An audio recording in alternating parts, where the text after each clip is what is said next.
Bienvenue dans le nouveau monde, comment j'ai survécu à la coolitude des startups ou les aventures d'une jeune femme dans le monde de l'entreprise. Mathilde Ramadier est l'invitée du Grand Angle.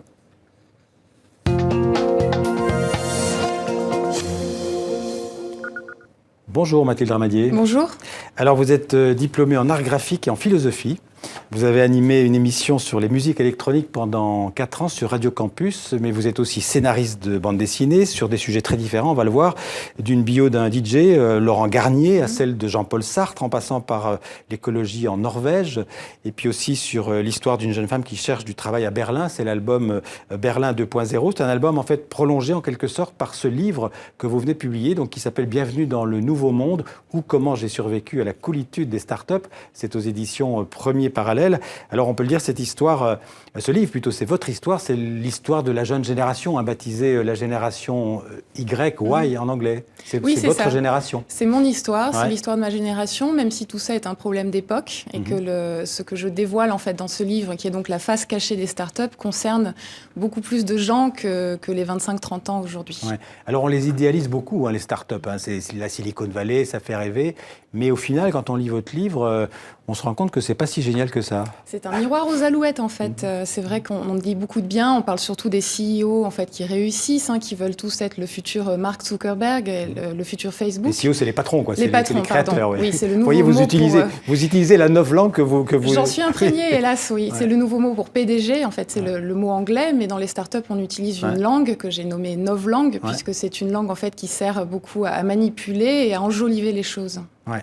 Et alors, vous dites, il faut aussi rappeler qu'il y a beaucoup de startups qui meurent, en fait, beaucoup plus qui ne survivent. 90% d'entre elles échouent. Ouais. Alors, dans ces entreprises, dans les startups, mais probablement aussi ailleurs, aujourd'hui, l'un des maîtres mots, il y en a plusieurs, mais l'un des maîtres mots, c'est la flexibilité. Il faut être flexible. C'est ça, on demande à l'employé d'être flexible, donc en termes d'horaire de travail, pour accepter en fait des conditions salariales qui sont souvent précaires et très basses. Ouais. Mais c'est une flexibilité qui est demandée même à l'individu tout entier, parce qu'on demande aux gens d'incarner toutes les valeurs de l'entreprise, de devenir en fait eux-mêmes une espèce d'homme sandwich V2.0 et de vivre, de battre, d'avoir un cœur qui bat pour la start-up. Alors vous avez déjà utilisé le mot précarité. On le voit dans votre livre, c'est la précarité aussi bien, en tout cas pour les petites mains, si j'ose dire, la précarité des salaires, des contrats, parfois vous dites des salaires de 850 €, donc c'est évidemment insuffisant pour vivre dans une ville comme Berlin. C'est ça, passe par des salaires très bas, des emplois déguisés sous des stages, des contrats avec des périodes d'essai très longues ou des CDD qui sont sans cesse renouvelés. Et à chaque fois, on nous dit que c'est parce que la start-up n'a pas les moyens, en fait. Une start-up n'est pas une grande banque, n'est pas un grand groupe. Donc il faut faire avec, il faut vivre cette aventure excitante et prendre le risque au même titre que ceux qui montent ces boîtes-là. Alors il y a un chapitre très drôle parmi beaucoup d'autres. Vous parlez des algorithmes qui formatent en fait le langage. Alors il y a le langage que vous parlez entre vous, cette novlangue qui est un peu comment vous dites, c'est de l'anglais mais c'est pas vraiment de l'anglais. On dit le globish en fait, voilà, un anglais globalisé. Voilà. Mais aussi ce sont ces algorithmes qui formatent le langage. En fait, on n'écrit plus pour un client, mais on travaille pour un robot. Expliquez-nous comment ça fonctionne. En fait, dans les postes que j'ai eus, c'était souvent des postes rédactionnels, donc j'étais payée pour écrire les contenus du site et donc faire le travail d'un communicant, en fait, faire la publicité. Or, aujourd'hui, on ne s'adresse plus aux clients, comme vous venez de le dire, mais on s'adresse aux robots de Google qui font la loi sur le web, en fait. Ce sont eux qui vont permettre de référencer le site et donc d'attirer plus de clients. Ouais. Donc, on est complètement déshumanisé, puisqu'en s'adressant à ces robots, on en vient à se comporter comme des robots. Et alors, vous le dites, parce qu'il y a énormément d'aspects de cette entreprise que vous traitez dans le livre, c'est que dans ces entreprises, tout est en live, c'est-à-dire que tout est transparent, partagé à l'instant. Donc ça a des avantages, évidemment, parce que ça circule, l'information circule, mais en même temps, tout est contrôlé aussi. Oui, c'est-à-dire qu'évidemment, on est tous poussés à utiliser les réseaux sociaux pour montrer à quel point on est fiers de travailler là. Mais il y a toute une panoplie de logiciels en fait, qui sont mis en place pour contrôler les employés, pour calculer le rendement, calculer leur productivité. Et c'est ainsi qu'on est mis en compétition les uns avec les autres. Vous le dites aussi quelque part, c'est que finalement, la directrice des réseaux sociaux, Alors c'est souvent une femme apparemment. Oui. C'est un peu c'est le top quoi. C'est elle qui dans ce genre de boîte fait l'identité de l'entreprise. C'est elle qui a le pouvoir, c'est elle qui s'occupe de la propagande en quelque sorte. Le mot est à peine trop fort puisque on sait depuis George Orwell que le langage, la manipulation du langage, c'est le premier pas vers un discours totalitaire. Et c'est vrai que la pensée des startups, cette idéologie est une pensée unique de la réussite qui nous vient de la Silicon Valley et qui s'infiltre partout. Et qui s'exprime par les réseaux sociaux. Surtout par les réseaux sociaux. Alors, la recherche principale de ces startups, ce qu'ils visent en premier, c'est la croissance. Ce que vous dites, c'est le court-termisme, c'est la croissance rapide à court terme. C'est ça qui les intéresse. Oui, on pense à court terme parce qu'une startup, on ne sait pas ce qu'elle va devenir dans 3-6 mois. C'est le même cas pour les employés, on ne connaît pas son sort. Et donc, il faut faire tout très vite, plus vite que les autres, lever des fonds très vite, lever des milliards, devenir une licorne, donc une startup évaluée à $1 milliard.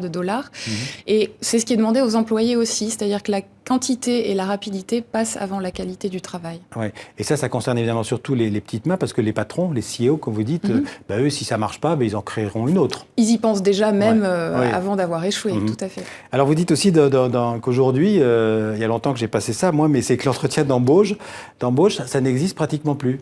Alors on dit interview aujourd'hui, ça fait déjà, plus cool. Pour commencer, oui. Ça existe, mais c'est souvent très relâché, c'est-à-dire que ça commence par une candidature qu'on n'envoie plus ni évidemment par courrier ni par mail.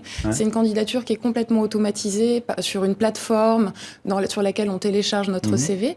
Donc encore une fois, c'est déshumanisé. Et puis une fois à l'entretien d'embauche, on a l'impression tout de suite d'être entre copains, c'est-à-dire que le manager qui s'occupe de nous recevoir nous traite un peu d'égal à égal. Et tout ça, c'est un peu pervers en fait, parce que derrière, il y a tout de même une hiérarchie qui se met en place. Et il n'y a pas de période d'essai non plus, le plus souvent. Alors moi, on m'a déjà proposé une période d'essai pas payée. C'est vrai que c'était un concept nouveau pour moi. Je compare ça dans le livre, en fait, un peu à l'essayage d'une chemise. C'est vrai que quand on essaie une chemise, on n'a pas décidé encore si on allait l'acheter ou pas.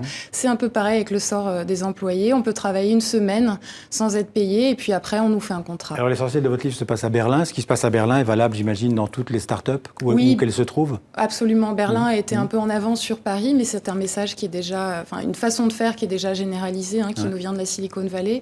Et je vois le même discours se propager à Paris aujourd'hui.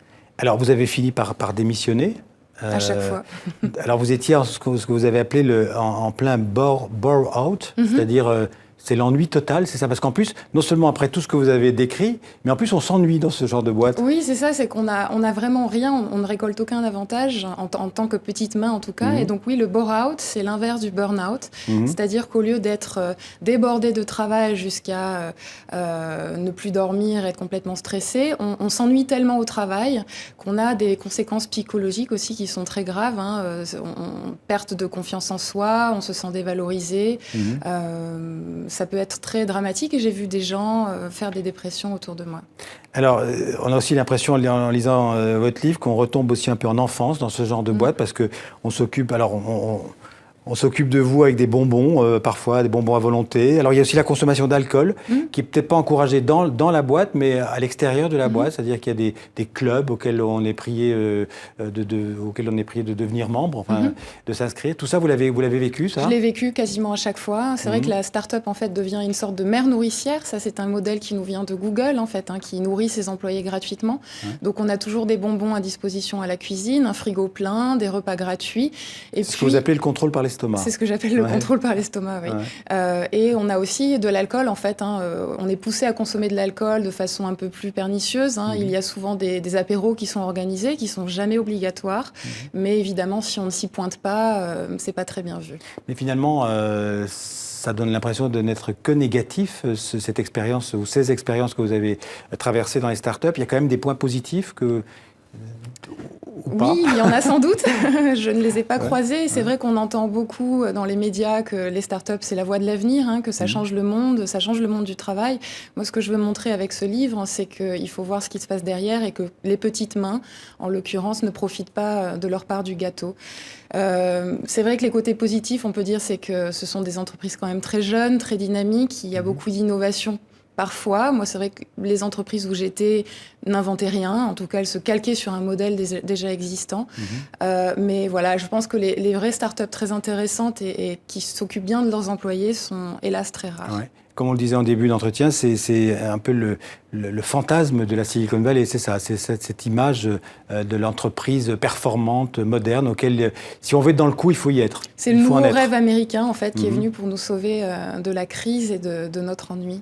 Alors, je le disais, vous avez écrit déjà le scénario de pas mal d'albums de BD. Vous avez d'autres projets en cours en matière de bande dessinée ou de scénario? Une bande dessinée toujours sur le monde du travail qui va parler plutôt des entretiens d'embauche. D'accord. Et vous êtes toujours pour l'instant à Berlin? Malgré tout, oui, je suis très bien. Je ne travaille plus pour des startups, mais je reste à Berlin. Alors en tout cas, je conseille à tous ceux qui vont se lancer dans le monde du travail de lire votre livre, Bienvenue dans le nouveau monde. Donc, comment j'ai survécu à la coolitude des startups. C'est publié, donc je le rappelle, aux éditions Premier Parallèle. Merci beaucoup, Mathilde Ramadier, d'être venue en parler sur le plateau du 64 minutes.